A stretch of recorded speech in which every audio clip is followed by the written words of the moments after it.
Hello, welcome to Perfectly Twisted. It's Nicole Egger and Dave Palais here with you today. I hope everybody's doing well. How are you, Dave? Doing great. You know, it's the season that seems like birthdays and graduations and it's kind of like feels like almost a celebration time. So I'm doing fantastic. Oh, that's good. I've been running ragged doing my free Uber rides to teenagers because they're all on spring break. So, of course, they all need a ride somewhere, multiple rides a day, which is fine because I know they'll all be driving soon and then I'll miss these days You will. because there are left in the car and it is a good time. It's you know what, you're a couple years away from the graduation stage. I think when you get there and it's your last one, it's going to be emotional. I think for you. You know, it It is. a big turnover. Yeah. It is. Thanks for rubbing that in. Thanks for the No, reminder because it's already on my mind. Is it really? Of Is it? course. Okay. Of course. And, she hangs out with kids that are a year older. So they're all getting their driver's license. So then they'll be picking her up, so it's even gonna kind of be a year earlier that I'm going to miss out on some of this stuff. But enjoying the moments as they are, staying in the now. Yeah. Well, we have a great guest today, and we have a lot to talk about. So let's get to it. Our guest today is Dr. Yi Song. She's a practitioner who combines wisdom of traditional Chinese medicine with modern regenerative science. She's a 17th generation Chinese medicine physician. I mean, that's amazing. And a PhD trained pathologist. She's the founder of the Zenergy Retreat in Colombia and the author of The Regeneration Effect.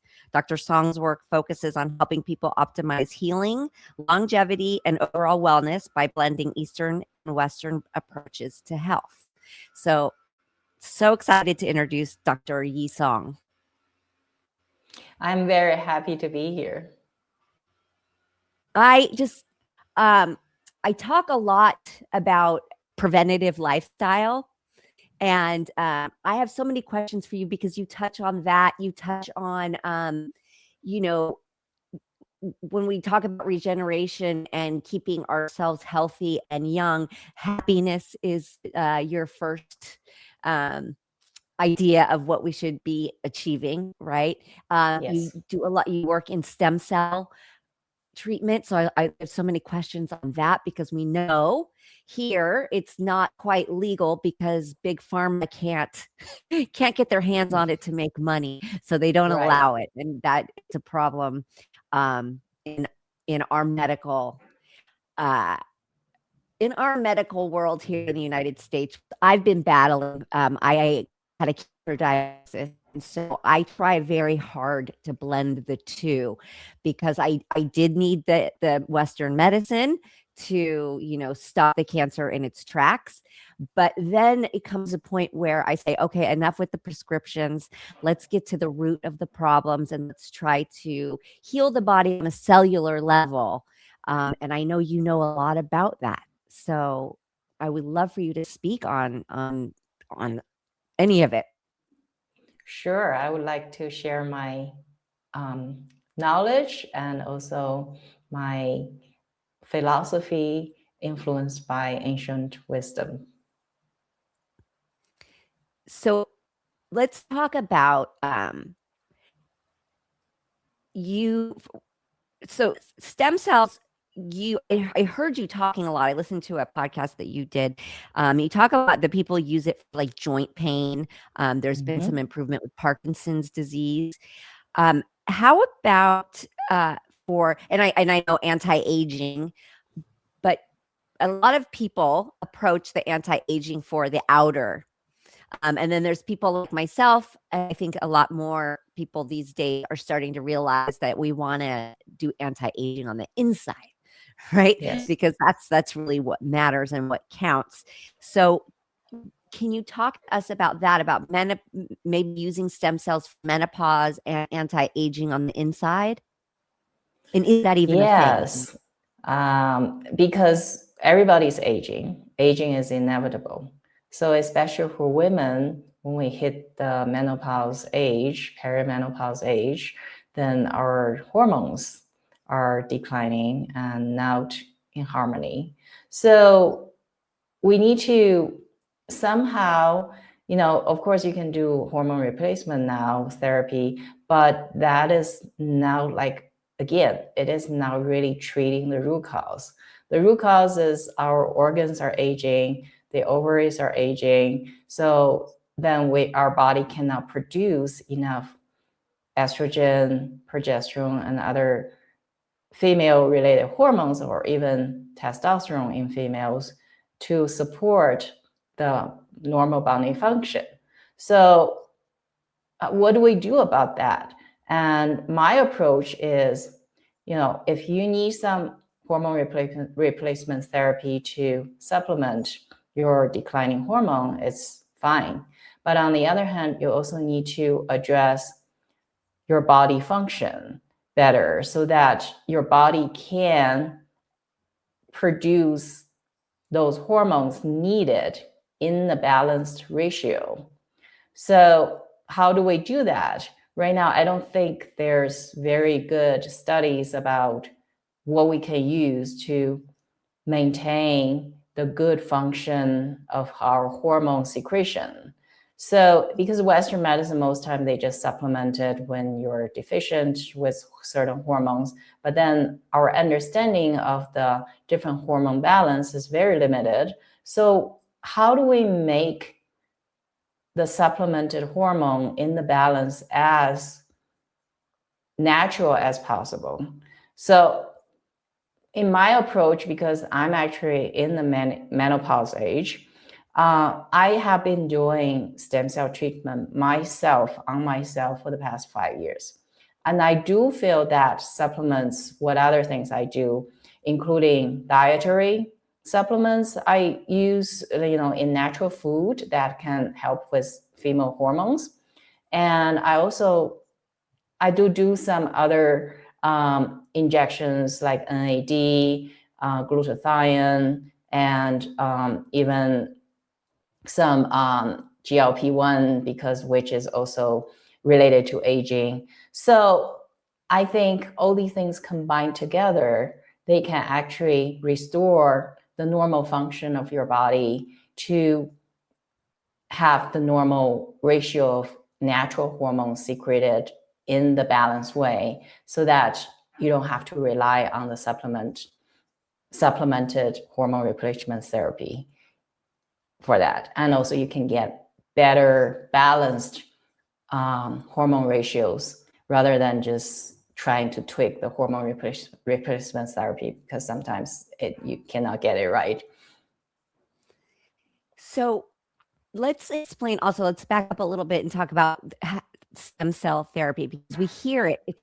We hear a lot about it, but we don't really know exactly what it is. I had to listen to your podcast to really understand it better. I guess in the US, you were saying that they do stem cell therapy. They take it from our own fat here, and they take it from bone marrow. Yes. And where you are, you take it from umbilical cords, correct? Yes. And they don't allow that here. They don't allow.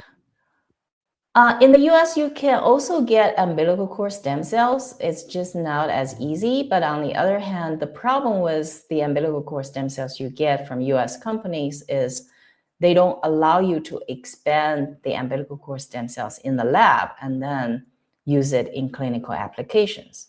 So that limits what you can do, because if you only isolate the stem cells from the umbilical cord after the healthy baby birth, and then they decided to donate the umbilical cord, because if you don't decide to donate, then either it becomes medical waste, or some people, they start storing their baby's umbilical cord after birth, thinking that will help their baby in the future if the child has certain medical conditions, then they can use their own umbilical cord to treat their conditions. So if you don't do those two, then basically, you decided you want to donate it. Of course, then the company can collect the cord, and then they isolate the mesenchymal stem cells from the Wharton's jelly in the umbilical cord. And then after that, they can only freeze it, cryopreserve it, and then they can provide those products to practitioners saying it's regenerative medicine product. But because you cannot expand it in the lab, you have limited number of cells you can get from each umbilical cord. And for a lot of advanced treatment using mesenchymal stem cells from umbilical cord, you need at least 50 million to 100 million cells. And each one umbilical cord, the maximum amount of mesenchymal stem cells you can obtain from that is around 20 to 25 million. So that means if you want the therapeutic effective dosage of that treatment, you need to gather 4 or 5 donors, umbilical cord cells. So that makes the quality control much more difficult. And also then the quality and the quantity of the cells can now match if you can grow them in the lab and then use them. So basically outside of the US, in other countries, it's not like they are really legalized. You can use the lab expanded umbilical cord mesenchymal stem cells, but they are not going to penalize you, or they're not going to try to shut you down if you do that. So it's just because, you know, outside of the US, it's easier. Rather than doing that in the US, then the FDA may send you letters saying, you can now use this type of thing, stating you are using this to treat this, blah, blah, that type of stuff. Oh, yeah, that surprises me not at all. I have a question though. So what about DNA? So if you use a donor umbilical cord stem cells from that, are you then injecting any DNA from somebody else into your body? So according to research, this is basically based on, you know, the research about mesenchymal stem cell from umbilical cord is not new. It has been done since around 1980s. So according to so many research done mostly outside of the US, and also some of them are done in the United States, these mesenchymal stem cells, once they enter your body from, you know, these cells are from donor, not from your own body, they actually do not divide to grow into cartilage or bone or muscle. So they actually stimulate your own body stem cells to do the repair and regeneration. Wow. So there is the transmission between the umbilical cord stem cells from the donor and your own body stem cells, mostly on the mitochondria level. Because we all know as we age, our mitochondria function in the cells decline. So because of that, that's maybe one of the reasons why our own body stem cells decline. So, you know, you mentioned earlier that in the United States, we can get the same kind of stem cell called mesenchymal stem cells from the fat or from the bone marrow from your own body. But if you are 60 years old, your own body stem cells are 60 years old. So then they cannot divide as fast. They cannot keep up with the repair and the regeneration demand of your body just from your daily life. That's why we age. So if you want to enhance the proliferation ability of your own body stem cells, when you introduce the donor umbilical cord stem cells, they have 400,000 times higher capability in proliferation and in secreting growth hormones. Then they actually also transfer their mitochondria into your own body stem cells so that they can divide better to do the repair and regeneration. So if it's only mitochondria transfer, there's no DNA transfer from the nucleus of the cells. So that means basically there's no DNA transfer. However, we don't really know exactly for sure whether there is that activity or even just small amount. So that's why when we choose donors for these type of treatment, we want to screen the donors for genetic conditions, because you don't want to introduce any defective genetic composition into your body. And that's the advantage of using lab expanded umbilical cord stem cells versus only getting from the umbilical cord without any manipulation, which is, can be done in the United States, but now the lab expanded one. Because when you can expand so many in the lab, basically you can screen the donor strictly. And if you have to get 5 donors just to do one intravenous infusion of 100 million cells, then it's very difficult to screen every single donor. So we actually screen the donor strictly, and then we only use 1 or 2 donors every 3 to 4 years. So that means we can really control the quality of the cells better. This is amazing. That makes a lot of sense, and that's amazing. You touched on glutathione and NAD, which we're hearing those are kind of buzzwords. And I see a lot of things like on TikTok and online, and they sell it like, in a supplement form. And when you really, I would like to hear your opinion on this, because I don't think that your body absorbs it properly when you're just taking it as a supplement, right? It has to be injected, or I take it under the tongue. I do sublingual, right? As it's called. Okay. So you take a sublingual glutathione? Yeah, and NAD. And I just do it every day, opposed to doing a shot. But I've been considering doing it as a shot, because why not? I've been poked and prodded so many times, it doesn't even faze me to take a shot anymore. So I don't even feel it. So I would love to hear your opinion on that, because people have to be really careful about buying supplements online. And I get asked to promote supplements a lot too. And I don't do it, because you have to be just very careful. They have to be third party tested. They have to be legitimate. And there's just so much junk available and being promoted online. So I would love to hear what you think, and explain to the audience like why these are so important. Yeah, so glutathione actually is the master of antioxidant in your body. And again, it declines with aging.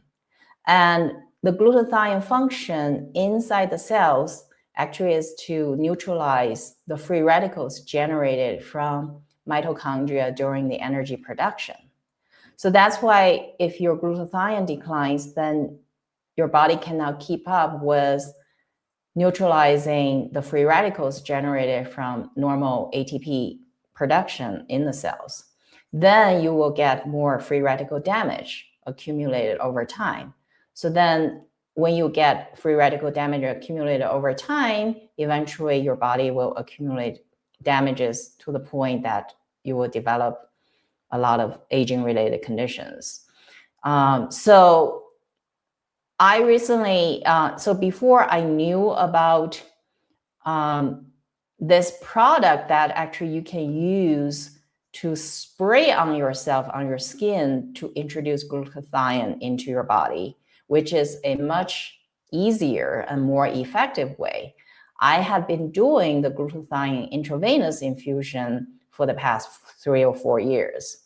And I find it actually helpful to help my immune system. And also, some people say it helps the skin. I don't really know. I do so many things for the skin, including stem cells on my face. So, but I do feel the glutathione does help your body's function better through either intravenous infusion. And then since I got introduced into this skin product that you just spray on, and I feel that one also helps tremendously, and it is easier to use. And the developer of this particular glutathione skin spray, he actually wrote a book called The Glutathione Revolution. And the book is also forwarded by the functional medicine, famous functional medicine doctor, Dr. Mark Hyman. So that book actually also tells you a lot about glutathione, because when you have glutathione injected through intravenous, your cells actually cannot take the glutathione as a molecule. So the glutathione has to be broken down into 3 amino acids then your cell can take it inside the cells. And then inside the cells, they have to reassemble into glutathione. But with this skin spray product, they actually use a kind of molecule to encapsulate the glutathione. So glutathione, because it's antioxidant, it's very easy to be oxidized. So that's why, you know, some people, they take liposomal glutathione, but the liposomal glutathione, when it enters your digestive tract, then it has to break down the liposome that encapsulate the glutathione. Then the glutathione still has to be broken down into 3 amino acids for your cells to take in. But the one you use for sublingual, I don't know how well they are absorbed, because for any regular glutathione, they have to be broken down into 3 amino acids before the cells can take in. But for this particular product, they did the research because they have this cyclodextrin encapsulating the glutathione. So this encapsulated nanoparticle can actually cross the cell membrane with the glutathione as a whole instead of breaking it down.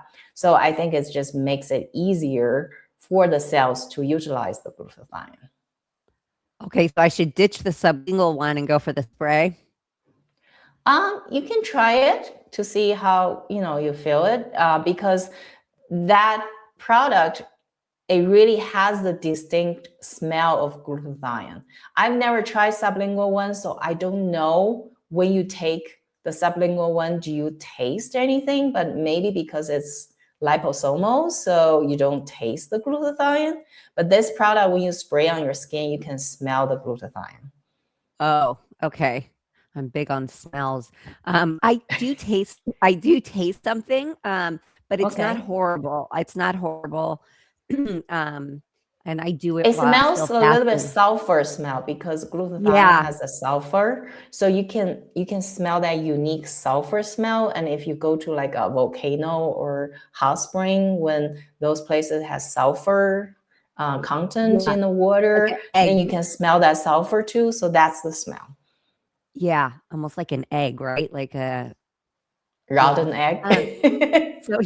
So is it the same with NAD? It's definitely smarter to be injecting it, or what do you think about that sublingually? So have you ever tried NAD intravenous? Because that experience is very unpleasant. But my first experience with NAD was through intravenous, because I had patients telling me it was very unpleasant doing the NAD infusion, and I just didn't believe them, because at that time I was already doing glutathione, I was already doing stem cells. I was thinking, how could that be so unpleasant? But then it turned out it was true. So I really have no explanation why people feel that kind of rush. Most people do feel that, and maybe depending on different person, the strength of that sensation can be different. But for me, I have very high tolerance to all these things. But when I did that the NAD intravenous infusion, I was very nauseous when it was dripping. And it doesn't matter whether you drip it fast or slow. So after that, I started actually using NAD intramuscular injection.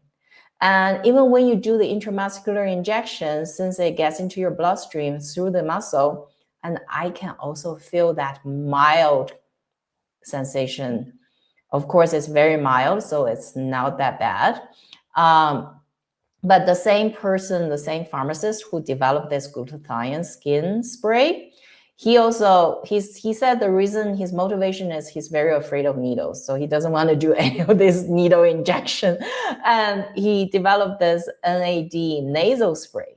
So I have not tried it yet, because I only got it recently.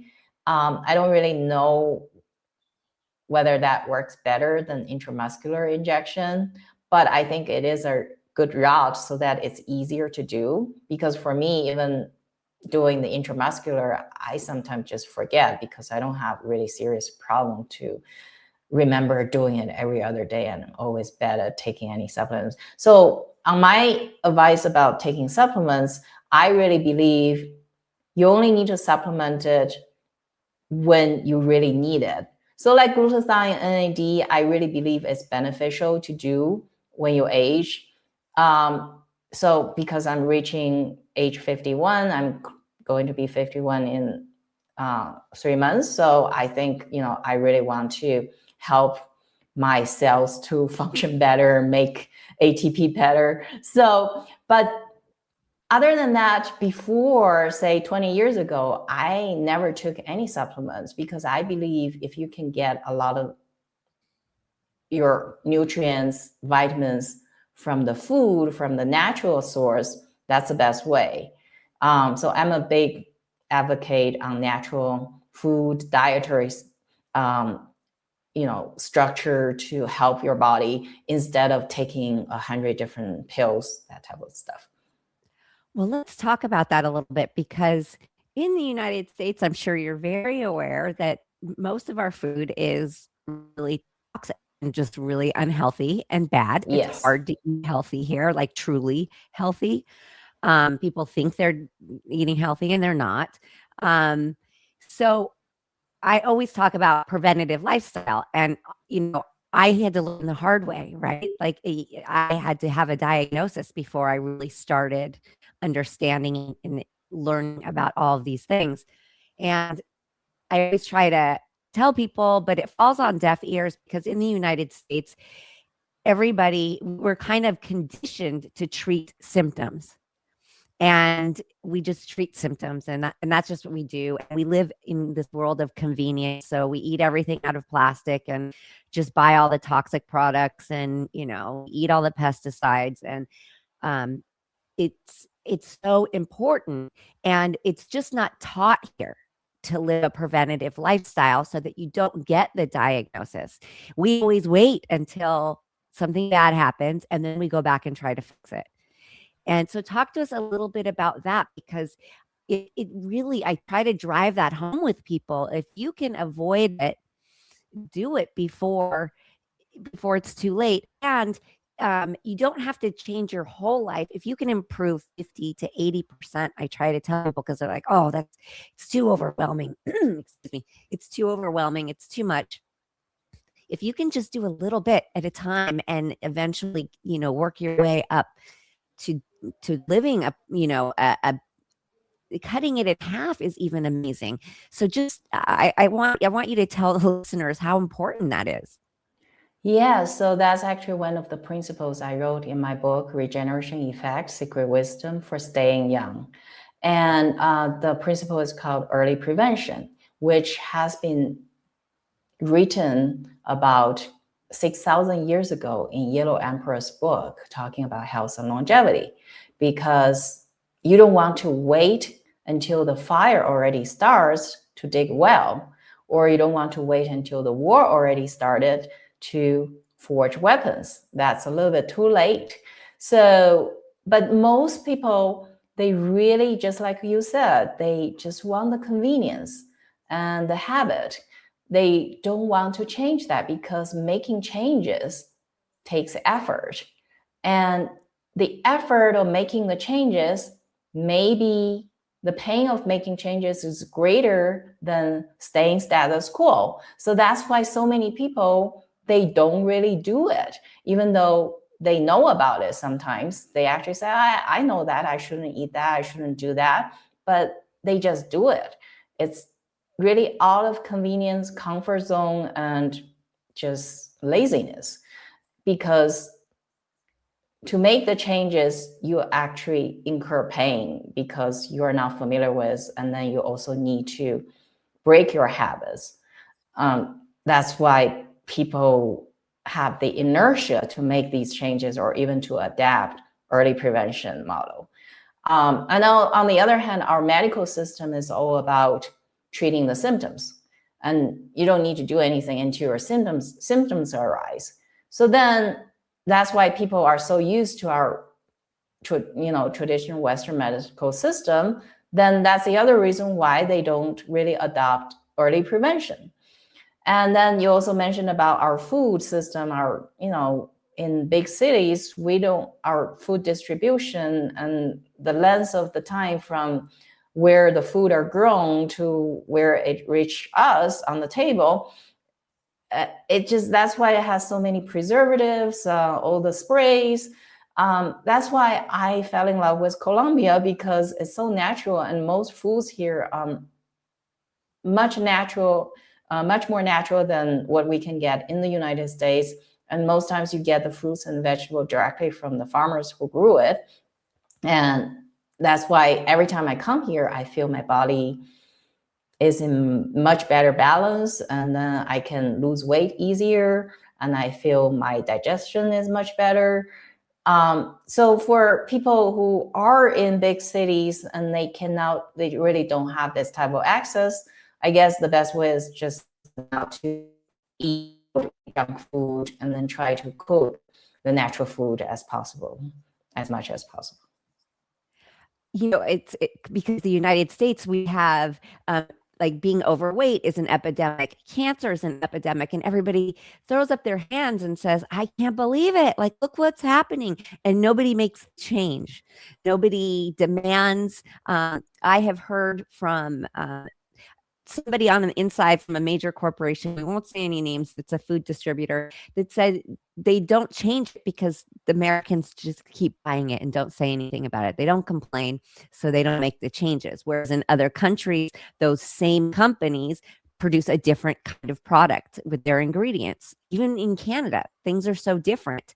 And here, everybody acts so confused why we're overweight and why we all have cancer and heart disease and all of this. And I another thing that I hear, and I just is wild to me, is a lot of people will say, "Oh, this tastes organic." I'm like, organic isn't a taste. It's a, it's a way that your food is brought to you without as much pesticide sprayed on it. Like it's, if anything, it tastes better if you can taste the difference. Like, it's just the education on it is just not here. It's just not happening. Luckily, because a lot of pesticides that are banned in Europe or in some other countries, and then they're allowed in the US as well. So that's why we're exposed to a lot more toxins too. Yeah. And with everything, right? With products, with food, with clothing, everything. But I'm seeing a lot of young influencers like online. I'm seeing a lot of young people really starting to care about their health and their longevity. And that warms my soul. And that makes me happy because they're learning on their own and they're doing their own research and then they're sharing it. And, so there are some positive things to social media, right? So there are some of these people spreading the good word.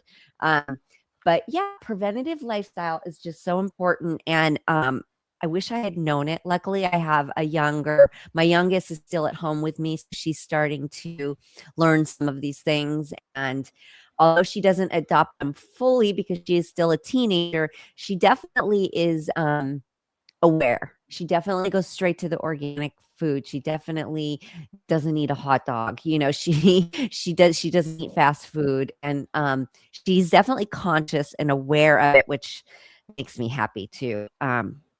Because if you can cut down on any of it. So tell me something, like, where would we start, especially for us women of a certain age? Because I'm 54. Where do we start with like the food and the diet, and what are the basic steps to making ourselves feel better? Because I hear so many women talking about menopause and they know their hormones are out of balance. They either can't afford or they're scared to do hormone replacement therapy and start really getting into all of it. And what my concern is that left untreated, we do suffer on our organs too, right? It is hard on the heart. It's hard on the liver. So many also women on the get bones, bone loss. On the bones. Right. Yeah. And for people like myself who are on aromatase inhibitors or AIs and hormone suppressants, and I've had an entire full hysterectomy because my medications were affecting my female organs, and that was not looking good. And so they want to deplete all the estrogen out of my body. And I know how dangerous this is. And so I walk this line of I take the medication because I know that it's going to help my cancer and it's short term, but I also know and understand that it's damaging other parts of my body. So what can we do? Like, where do we start to make sure that our bones stay strong, our heart, is um not suffering so much from all of this, and our liver and all of that? What are the first steps, besides probably reading your book and listening to your podcast? I think is a great place to start. But for the listeners today, right now, what is your suggestion to somebody completely new? So there are actually natural food that can supplement female hormones. So I don't know your case, like since you are on medications to suppress your female hormones, then are you able to take some natural food to help your body balance the hormone? Because you definitely cannot take the hormone replacement, right? Right. You cannot take the hormone replacement. I think nutrition and supplements are completely fine. Anything like natural, I believe is okay. I also am a big believer that estrogen doesn't cause the cancer. So I'm not really afraid of introducing or trying to, generate natural estrogen into my body, because I'm fully aware that it's not the estrogen that caused it. That's the difference between using hormone replacement versus using natural food. So one of the stories I talked about in my book is basically isolation versus wholeness, because even the statin drug that is used to lower cholesterol, they were discovered from a kind of fungus back in 1970s. And this type of fungus were used in Chinese history to ferment rice, to make the rice called red yeast rice. So that's why red yeast rice naturally, if you take it as a natural food, can lower cholesterol just as well. But of course, you have to take it consistently, like, maybe not every day, but every other day or something like that. But a lot of people, they just go to statin drug, which has a lot of side effects and can affect your cognitive functions. So the same thing goes to estrogen and hormone balance, because in Chinese medicine, we actually use formulas to help menopause, to help hormone balance. And some of these formulas utilize ingredients that we can actually add in our daily diet. So for example, like black sesame, black rice, walnuts, soy, like soybeans. So we don't talk about isolated soy protein. So like isolated soy protein or those isolated soy products, they become the isolation, like statin drugs instead of the wholeness. So everything we talk about using the dietary supplementation for the hormone balance is the natural food. So everything is the wholeness. So why the wholeness, the whole food work better than isolated ingredients, even though we know the ingredient that helps lower cholesterol or help the hormone is that isolated ingredient? Because we don't understand everything. And in the wholeness of the food, it has not only the ingredient, the active ingredient we already know that can exert certain effect in our body, it also has thousands of other ingredients. Some of them are very trace amount that actually can work with the active ingredient synergistically or counteract the side effects. So when you only isolate them one single ingredient, then you loses that wholeness. So that's the difference between the Western medicine approach versus the Eastern philosophy. So we want to address everything as a whole instead of just using the isolation of the pharmaceutical ingredient. It's interesting that you brought up the statins or whatever those. They're so bad on the heart. Also, a doctor tried to prescribe. He did prescribe them for me. My cholesterol was high, and then I read all the side effects, and I was like, absolutely not. And I lost weight and did the blood test again, and I was fine. And Yeah, exactly. that's what happens here, unfortunately. But that is a And pharmaceutical company trying to put you on some kind of medication so that you have to take it for the rest of your life, right? yeah, and we do, and we just keep doing that. Just like they don't want us to take the GLP-1s for weight loss. Well, it's working, and it helps so many problems in the body. And you know, I don't have to tell you. I know you know. Something else I heard you say that I thought was amazing, because I don't drink dairy milk. I use nut milk and soy milks and coconut milks, but it's hard to find ones that are because sometimes I need one at convenience for coffee and stuff like that. I know you make your own. I have made my own in the past with like almond milk. I haven't tried to make my own soy milk, but if you were to have coffee every morning, what would you Mhm. put in it? I'm so curious as to this, because So yeah. first of all, I don't drink coffee every morning. I don't have that reliance on caffeine. I don't even need to take any caffeine in the morning to function, to get up. So I think that's one thing. But coffee also has its benefit to health. If I do drink coffee, I usually drink it black. But then if I do use some cream to make it creamier or something like that, then I sometimes use the soy milk I make myself. And if I do need some other caffeine instead of coffee, I also make matcha tea or latte type of thing with the soy milk I make. So once I have the soy milk ready, I just put in the matcha powder and then use the same grinder or the soy milk maker to mix it. So that's what I take. Yeah, the matcha has so many health benefits. I try so hard. My young daughter loves it, and she loves the good kind. She's very like picky about it, and I admire it so much. I try and try again. Every time she gets it from a different place, I take a sip hoping that I'm going to enjoy it, and I don't. It's too bitter for you? Yeah, it's a bit too earthy for me. But I do like Okay. green tea, like just green tea. And you say like you're not reliant on coffee. I don't think I am either. I think I actually don't even like the way coffee makes me feel. I feel like it's more of a morning ritual for me, like making it in the espresso machine, and I fall into like rituals. And it's more of a habit for me, which Okay. I should take a closer look at that.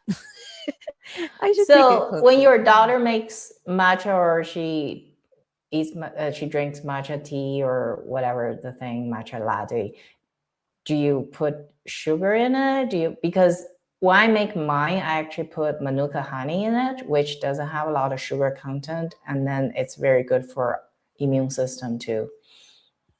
She actually doesn't put any sweetener in it. Oh, so that's very bitter then. Very earthy. So maybe you should try putting like a manuka honey type of thing. Then maybe you can enjoy it better.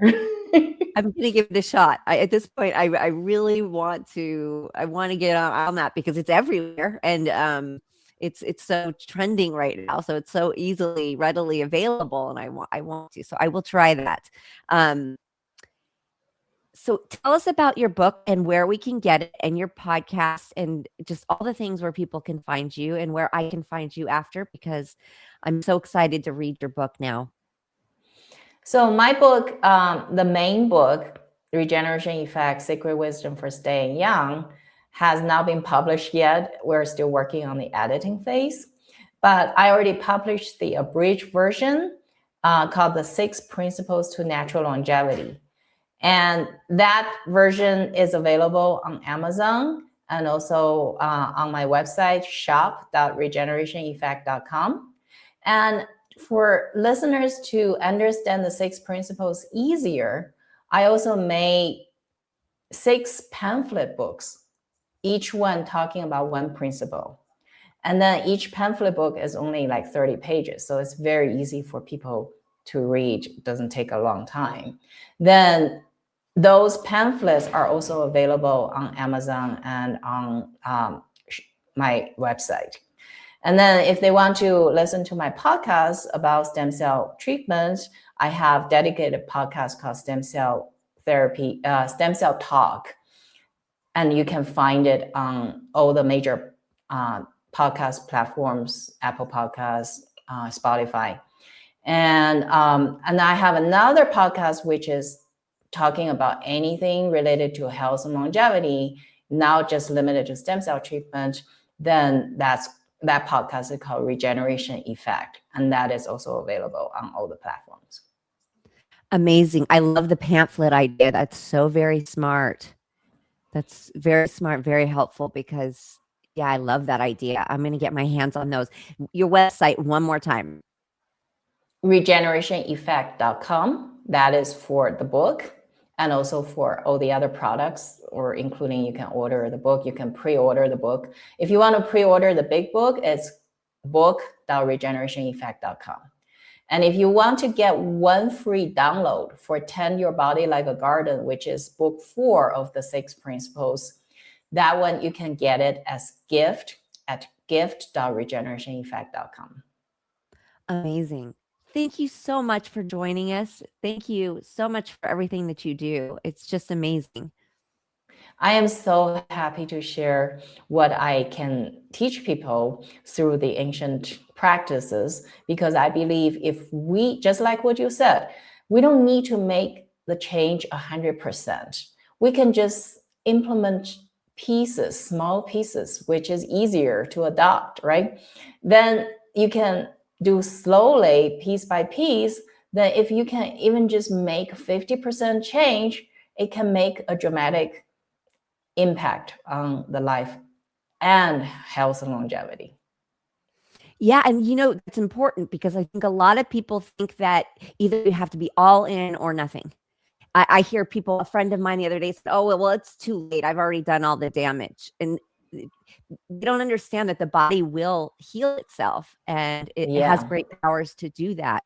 So it's never too late. It's never too early. Of course, the earlier you do it, the better. But even like you said, you already had the hysterectomy, you are on all these medications, there are still many things you can do to improve your quality of life.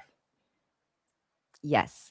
Thank you. Thank you so much for sharing all your knowledge. Thank you so much. I really enjoyed talking with you, and we can maybe talk more next time specifically about the principles too. Yes, would love that. I would love that so much. Okay, so stay in touch, and thank you for joining us. Thank you, Sarah. There you go. Very exciting. I know you were like a kid in a candy shop right there. I was right up your alley. I mean, I'm going to stalk her website, and she got me like Googling, like living in Colombia. Because it's true. People, when they travel, they're like, the food is so good. The food is so good. And everybody's thin. They eat, like people go to Italy and come back and like, how do these people eat all this pasta, but yet they're all so thin? And in most countries, and people don't realize it's because our food is filled with junk. Yep.